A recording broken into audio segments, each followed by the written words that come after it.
धर्मी का प्रतिफल जीवन का वृक्ष होता है और बुद्धिमान मनुष्य लोगों के मन को मोह लेता है। अब इसके बारे में यहूदी ज्ञानी पुरुष बहुत अच्छी टीचिंग देते हैं। वो कहते हैं कि धर्मी का प्रतिफल जीवन का वृक्ष है। जीवन का वृक्ष कैसे है?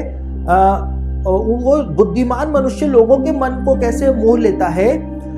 जीवन का वृक्ष कैसे है? दूसरे लोगों को जब वचन की शिक्षा दी जाती है इस व्यक्ति के द्वारा, तो उनका जीवन परिवर्तन हो जाता है। ये जीवन का वृक्ष उनके अंदर भी चला जाता है।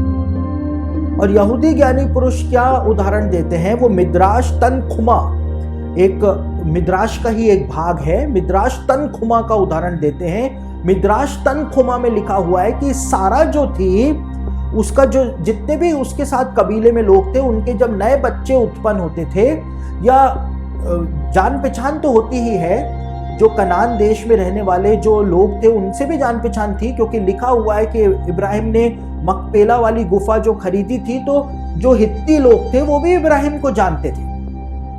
तो दूसरे लोगों के साथ भी जान पहचान होती है। तो जो दूसरे लोगों के जब दोस्तों के जब बच्चे होते थे, इब्राहिम और सारा वहां पर उनसे मिलने जाते थे, बच्चों को गिफ्ट देने जाते थे, तो जिस बच्चे को सारा उठा करके अपने हाथ में गोद में खिला लिया करती थी, चाहे हित्तियों के हो, कनानियों के हो, किसी के भी हो, तो मिद्राश तनखुमा बताती है कि सारा, जबकि सारा के पास खुद का कोई संतान नहीं थी, सारा जो थी वो बांझ थी।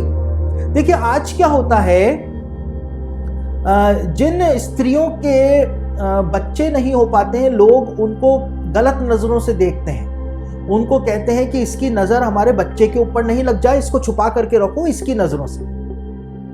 लेकिन सारा को जो बच्चे हाथ में दिए जाते थे, और सारा जिन बच्चों को अपने हाथ में खिला लिया करती थी, चाहे वो हित्तियों के हो, कनानियों के हो या इब्रियों के हो, वो बच्चा जो है वो बड़ा होकर के परमेश्वर का दास बन जाया करता था, परमेश्वर के पास आ जाया करता था, प्रभु के पीछे लौ लगा करके लग जाया करता था। तो सारा के हाथ में ऐसी ब्लेसिंग थी कि सारा जिस बच्चे को हाथ में ले लेती थी उसका जीवन परिवर्तन हो जाया करता था। और मिद्राश तनखुमा जो है इस बात को बताती है कि जब हरान के अंदर इब्राहिम और सारा रहते थे, तो वहां पर भी ऐसा ही हो गया था। इनका मुंह जो था, इनका जीवन जो था, वो जीवन का वृक्ष था। कैसे था? उत्पत्ति की पुस्तक उसका 12 अध्याय उसके 5वें वचन के अंदर बताया हुआ है कि इन दोनों ने किया क्या था।